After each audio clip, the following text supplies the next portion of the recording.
எல்லாருக்கும் வணக்கம். அனைவரையும் டிஎன்பிஎஸ்சி ஏஸ் தி கிரேட் சேனல் சார்பாக அன்புடன் வரவேற்கிறேன். ஓகேங்களா? இன்னைக்கு நம்ம என்ன பார்க்க போறோம்னா மதராஸ் கவுன்சில். ஓகேங்களா? மெட்ராஸ் லெஜிஸ்லேட்டிவ் கவுன்சில் எப்போ ஸ்டார்ட் பண்ணாங்க, அதோட வரலாறு தான் நம்ம இன்னைக்கு பார்க்க போறோம். ஓகேங்களா? ஒன் பை ஒன்னாக நம்ம இன்னைக்கு தெளிவாக பார்த்துடலாம். ஓகே, வாங்க வீடியோக்குள்ளே போகலாம். மதராஸ் கவுன்சில். ஓகேங்களா? மதராஸ் கவுன்சில் எப்போ ஸ்டார்ட் பண்ணாங்கன்னா 1861 மதராஸ் லெஜிஸ்லேட்டிவ். ஓகேங்களா? மதராஸ் லெஜிஸ்லேட்டிவ் கவுன்சில் முதலில் ஒரு ஆலோசனை அமைப்பாக தான் ஸ்டார்ட் பண்ணியிருப்பாங்க. ஓகேங்களா? ஒரு ஆலோசனை அமைப்பாக தான் ஃபர்ஸ்ட் உருவாக்கியிருப்பாங்க. இதில் எவ்வளோ உறுப்பினர்கள் இருப்பாங்கன்னா ஆளுநருடன் சேர்த்து 4 முதல் 8 பேர் மட்டும்தான் இருந்திருப்பாங்க. ஓகேங்களா? மொத்தம் 4 முதல் 8 பேர் தான் இருந்திருப்பாங்க. இவர்களை தவிர சட்டங்களை உருவாக்க உதவுவதற்காக தனியாக கூடுதல் உறுப்பினர்கள், ஓகேங்களா, அடிஷனல் மெம்பர்ஸ் நியமிச்சிருப்பாங்க. ஓகேங்களா? அடிஷனல் மெம்பர்ஸ் நியமிச்சிருப்பாங்க. இந்த கூடுதல் உறுப்பினர்கள் குறைந்தபட்சம் பாதி பேர் அரசு சாரா நபர்களாக இருந்திருப்பாங்க. ஓகேங்களா? அரசு சாரா நபர்களாக இருக்க வேண்டும் என்பது பொது விதி. ஓகேங்களா? அவங்க கண்டிப்பா தேர்ந்தெடுக்கப்பட்ட உறுப்பினர்களா இருக்க மாட்டாங்க, வெறும் நியமன உறுப்பினர்களாக மட்டும்தான் இருப்பாங்க. ஓகேங்களா? அந்த முக்கிய குறிப்பில் பாருங்க, நியமன முறை. அப்போது தேர்தல் கிடையாது. ஏன்னா ஃபர்ஸ்ட் தேர்தல் 1920 நவம்பர் 30 தான் நடந்திருக்கும். ஓகேங்களா? அதுக்கு முன்னாடி வெறும் நியமன உறுப்பினர்கள் தான் இருந்திருப்பாங்க. அவங்களும் ஆளுநரால் நேரடியாக நியமிக்கப்பட்டிருப்பாங்க. ஓகேங்களா? ஆளுநரால் நேரடியாக நியமிக்கப்பட்டன. இவங்களுக்கான அதிகாரம் என்னன்னு பார்த்தீங்கன்னா, அவர்களுக்கு பட்ஜெட் மீதோ அல்லது நிர்வாகத்தின் மீதோ கேள்வி கேட்கும் அதிகாரம் கிடையாது. ஓகேங்களா? அவங்களுக்கு பட்ஜெட் மீதோ அல்லது நிர்வாகத்தின் மீதோ கேள்வி கேட்கும் அதிகாரம் கிடையாது.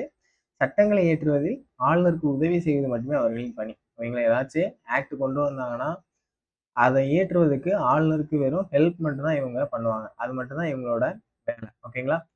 முதல் இந்தியர்கள் 1862. ஓகேங்களா?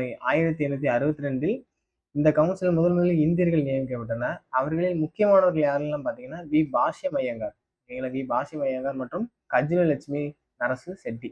ஓகேங்களா? இவங்க 2 பேரும் கொஞ்சம் முக்கியமான ஆள். ஓகேங்களா? அதுக்கப்புறம் 1892 இந்திய கவுன்சில் சட்டத்தின்படி இந்த அமைப்பில் உறுப்பினர்கள் எண்ணிக்கை அதிகரிக்கப்பட்டது. ஓகேங்களா? ஆனால் அவர்களுக்கு சட்டங்கள் இயற்றும் அதிகாரம் குறைவாகவே இருந்துச்சு. உறுப்பினர்களை இன்க்ரீஸ் பண்ணியும் அவங்களுக்கு சட்டங்கள் இயற்றும் அதிகாரம் ரொம்ப குறைவாக தான் இருந்தாங்க.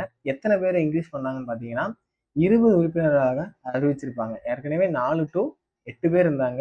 இப்போ 20 உறுப்பினர்களாக இன்க்ரீஸ் பண்ணியிருக்காங்க. ஓகேங்களா? நெக்ஸ்ட் அடுத்தல பார்த்தோம்னு வச்சுக்கோங்களேன், இரட்டை ஆட்சி முறை மற்றும் நீதி கட்சி. ஓகேங்களா? 1919 மாண்டகு செம்ஸ்போர்ட் சீர்திருத்தம் அறிவிச்சிருப்பாங்க. இதுல தான் முதல்ல இரட்டை ஆட்சி முறை அறிமுகப்படுத்திருப்பாங்க. இதுக்கு முன்னாடி ராபர்ட் கிளைவ் அவங்க அறிமுகப்படுத்திருப்பாங்க. அதுக்கப்புறம் 1919 மாண்டகு செம்ஸ்போர்ட் சீர்திருத்தம் மூலம் தான் இரட்டை ஆட்சி முறை அதிகமாயிருக்கும். இதுக்கு முன்னாடி மிண்டோ மார்லி, ஓகேங்களா, மிண்டோ மார்லி ஆக்ட் மூலம் அந்த உறுப்பினர்கள் எண்ணிக்கை 20ல இருந்து 50 இன்க்ரீஸ் பண்ணியிருப்பாங்க. ஓகேவா? நல்லா ஞாபகம் வச்சுக்கோங்க, 20ல இருந்து 50 பேர். ஃபர்ஸ்ட் 4 to 8, நெக்ஸ்ட் 20 பேரை கொண்டு வந்தாங்க. இப்போ 50 பேரா உறுப்பினர்கள் எண்ணிக்கையை அதிகரிச்சிருக்கிறாங்க. அதுக்கப்புறம் 1919 இந்த மாண்டகு செம்ஸ்போர்ட் சீர்திருத்தத்துல 127 உறுப்பினர்களா உயர்த்திருப்பாங்க. ஓகேங்களா? 127. இதுல ஃபர்ஸ்ட் இம்பீரியல் கவுன்சில் எலெக்ஷன் நடந்திருக்கும். இப்போ பார்த்தோம்ல 1920 நவம்பர் 30. ஓகேங்களா? நவம்பர் 30ல எலெக்ஷன் நடந்திருக்கும். இதுல 98 பேர் தேர்ந்தெடுக்கப்படுவாங்க. ஓகேங்களா? எலெக்ஷன் மூலயமா 98 பேரை தேர்ந்தெடுப்பாங்க. மிச்சம் 29 பேர், ஓகேங்களா, மிச்சம் 29 பேர் நியமன உறுப்பினர்களாக தான் இருந்திருப்பாங்க. ஓகேங்களா? மிச்சம் 29 பேர் நியமன உறுப்பினர்களாக தான் இருந்திருப்பாங்க. இது ரொம்ப ரொம்ப முக்கியமான கேள்வி என்னன்னு பார்த்தீங்கன்னா, நீதி கட்சி இதுல 98 பேர்ல 63 பேர், ஓகேங்களா, 63 சீட்டை வென்று ஆட்சி அமைச்சிருப்பாங்க. ஓகேங்களா? அது போக நியமன உறுப்பினர்கள்ல 18 பேர், 18 பேரும் நீதி கட்சியோட ஜாயின் பண்ணியிருப்பாங்க. மொத்தம் 81 சீட்டு. ஓகேங்களா? மொத்தம் 81 பேர் சேர்ந்து யாரோட தலைமையில ஆட்சி அமைச்சிருப்பாங்கன்னா ஏ சுப்பராயலு ரெட்டியார் முதலமைச்சரா பதவி ஏற்றிருப்பாங்க. ஆனா நீதி கட்சியோட தலைவர் அப்ப யார் இருந்திருப்பாங்கன்னா தியாகராயர். அவர் தான் நீதி கட்சியோட தலைவரா இருந்திருப்பாங்க. ஓகேங்களா? தியாகராயர். ஓகேங்களா? ஆனா தியாகராயர் ஆட்சி அமைக்கும் போது இல்ல மக்களோட வரிப்பணத்துல இருந்து நான் வர்ற ஊதியம் வாங்க மாட்டேன், அதனால தியாகராயர் யாரோட பெயரை பரிந்துரைப்பாங்கன்னா ஏ சுப்பராயலு அவரோட பெயர்ல பரிந்துரைச்சிருப்பாங்க. ஓகேங்களா? அவருடைய பரிந்துரையின் பேர்ல எல்லாருமே ஆட்சி அமைச்சிருப்பாங்க. எப்போன்னா டிசம்பர் 17. ஓகேங்களா? டிசம்பர் 17ல ஆட்சி அமைச்சிருப்பாங்க. யாரோட தலைமையில? ஏ சுப்பராயலு ரெட்டி தலைமையில. ஓகேங்களா? அதுல உள்துறை அமைச்சரா நிறைய பேர் இருந்திருப்பாங்க. அது போக நிதி அமைச்சர், அது போக சட்டம். ஓகேங்களா? ஸோ இதெல்லாமே கொஞ்சம் பார்த்துக்கோங்க. நெக்ஸ்ட் சாதனைகள் இக்காலகட்டத்தில் தான் பெண்களுக்கு வாக்குரிமை வழங்கியிருக்காங்க. இப்போ 1921 வகுப்பாரி பிரதிநிதித்துவம். ஓகேங்களா? அதன் மூலம் பிரதிநிதித்துவம் மற்றும் இலவச மதிய உணவு திட்டம் போன்றவை முதலில் அறிமுகப்படுத்தப்பட்டது. மதிய உணவு திட்டம் 1000 விளக்கு தொகுதியில வந்து அறிமுகப்படுத்தியிருப்பாங்க இந்த ஜஸ்டிஸ் பார்ட்டி ஆட்சி அமைச்சிருக்கும் போது.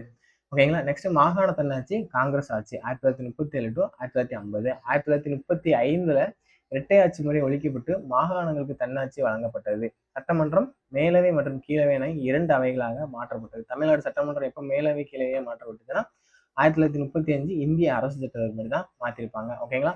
1937 காங்கிரஸ் வந்து ஃபர்ஸ்ட் நாங்கள் வந்து தேர்தலில் போட்டியிட போகிறோம் அப்படின்னு சொல்லிட்டு போட்டிட்டு இருப்பாங்க. போட்டியிட்டு மட்டும் இல்லாமல் காங்கிரஸ் வின் பண்ணி ஆட்சியும் அமைச்சிருப்பாங்க. ஓகேங்களா? 1937 கே வெங்கடேசன் புக் அவங்க புக்கில் எவ்வளோ டேட்டா கொடுத்துருப்பாங்கன்னா 214 தொகுதி. ஓகேங்களா? ஆனால் மற்ற டேட்டால 215 சொல்லியிருப்பாங்க. ஆனால் கே வெங்கடேசன் புக்கில் 214 தொகுதி. அதில் வந்து காங்கிரஸ் வந்து 159 தொகுதி ஜெயிச்சிருப்பாங்க. ஓகேங்களா? காங்கிரஸ் 159 தொகுதி ஜெயிச்சு ராஜாஜி தலைமையில ஆட்சி அமைச்சிருப்பாங்க ஃபர்ஸ்ட். அதுக்கப்புறம் 1939 காங்கிரஸ் வந்து பதவி விலகியிருப்பாங்க. ஓகேங்களா? நெக்ஸ்ட் 1947 இந்தியா சுதந்திரம் அடைந்த போது ஓமந்தூர் ராமசாமி ரெட்டியார் தான் சென்னை மாகாண முதலமைச்சரா இருந்திருப்பாரு. ஓகேங்களா? யாரு? ஓமந்தூர் ராமசாமி ரெட்டியார் சென்னை மாகாண முதலமைச்சரா பதவி ஏற்றிருப்பாரு. நெக்ஸ்ட் சுதந்திரத்துக்கு பின் மெட்ராஸ் மாநிலம் 1950 டு 1968. ஸோ இந்தியா சுதந்திரம் அடைந்த போது முதல் பொது தேர்தல் 1952 நடக்கும். ஓகேங்களா? ஸோ இந்திய தேர்தல் ஆணையம் எப்போ அமைச்சிருப்பாங்கன்னா 1950 ஜானு 25 அமைச்சிருப்பாங்க. ஓகேங்களா? ஜானு 25. இந்த இந்திய ஜான் 25 தான் இந்திய வாக்காளர் தினமாக கொண்டாடப்படுவாங்க. ஓகேங்களா? 1952 இந்தியாவின் முதல் பொது தேர்தல் நடந்தது. ராஜாஜி மீண்டும் முதலமைச்சராக பதவி ஏற்றிருப்பாங்க. ஓகேங்களா? ராஜாஜி மீண்டும் முதலமைச்சராக பதவி ஏற்றிருப்பாங்க. சுதந்திரத்துக்கு பின் எவ்வளவு தொகுதி தமிழ்நாடு இருந்திருக்குன்னா 375 தொகுதி. ஓகேங்களா? சென்னை மாகாணத்தில் 375 தொகுதிகள் இருந்திருக்கும். ஆந்திராவை பிரிவதற்கு முன்பு இருந்த சென்னை மாகாணம். ஓகேங்களா? ஸோ இப்போ எவ்வளவு தொகுதி இருக்குன்னா 234. ஸோ 375னா 188 தொகுதி ஜெயிச்சா அவங்க வந்து பெரும்பான்மையில ஆட்சி அமைச்சிருப்பாங்க. ஆனா காங்கிரஸ் வந்து எவ்வளவு தொகுதி ஜெயிச்சிருக்குன்னு பாத்தீங்கன்னா வெறும் 152 தொகுதி தான் ஜெயிச்சிருக்கும். ஸோ மற்ற தோழமை கட்சிகளுடன் சேர்ந்து ஒரு தொங்கும் ஆட்சியை அவங்க அமைச்சிருப்பாங்க. ஓகேங்களா? ஒரு தொங்கும் சட்டமன்றத்தை இந்த ராஜாஜி தலைமையில காங்கிரஸ் அமைச்சிருக்கும். 1956 நவம்பர் 1. ஓகேங்களா? 1956 நவம்பர் 1 மொழிவாரி மாநிலங்கள் பிரிக்கப்பட்டது. மெட்ராஸ் மாகாணம் இந்திய தமிழ்நாட்டின் எல்லையை பெற்றது. ஓகேங்களா? நெக்ஸ்ட் காமராஜர் காலம். அவங்க வந்து ராஜாஜி வந்து குலக்கல்வி திட்டத்தின் மூலம் 1954 பதவி விலகியிருப்பாரு. அதுக்கப்புறம் காமராஜர் வந்து பதவி ஏற்றிருப்பாரு. அவர் 9 ஆண்டுகள் வந்து சிறப்பான ஆட்சியை கொடுத்திருப்பாரு. ஸோ அவரோட ஆட்சி காலங்களில் கல்வி மற்றும் தொழில்துறையில் தமிழ்நாடு மிகப்பெரிய வளர்ச்சி அடைந்தது. அவரோட காலத்துல தான் கல்வி மற்றும் தொழில்துறை மிகப்பெரிய வளர்ச்சி அடைந்திருக்கு. நெக்ஸ்ட் தமிழ்நாடு பெயரிடலும் திராவிட ஆட்சிகளும் இன்று வரை. ஓகேங்களா?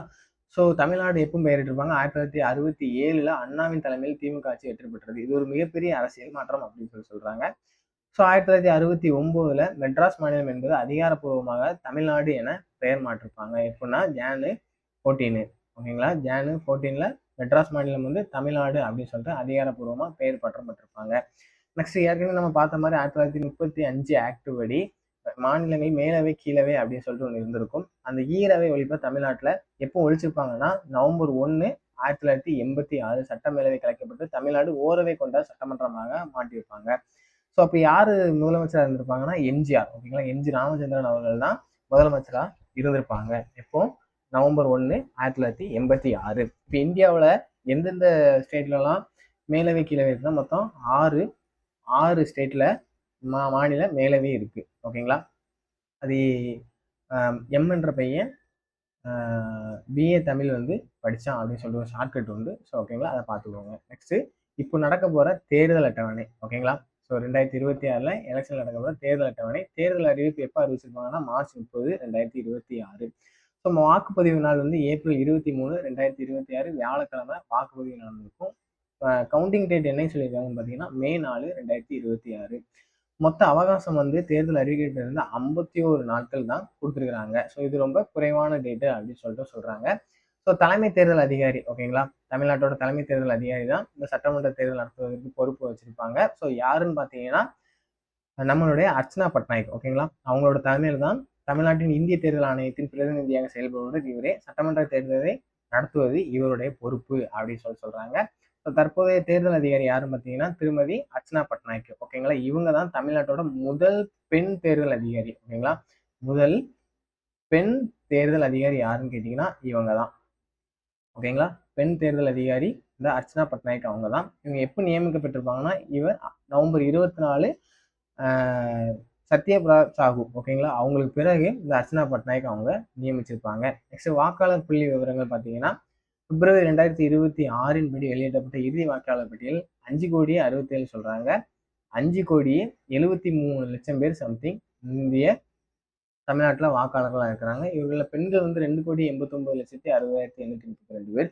இவர் ஆண்களை விட சுமார் 12 லட்சம் பேர் பெண்கள் அதிகமாக இருக்கிறாங்க. ஓகேங்களா, ஆண் வாக்காளர்கள் 2,77,00,000 பேர் சம்திங் இருக்கிறாங்க. இதில் மூன்றாம் பாலினத்தை வந்து 7,617 பேர் இருக்கிறதா சொல்றாங்க.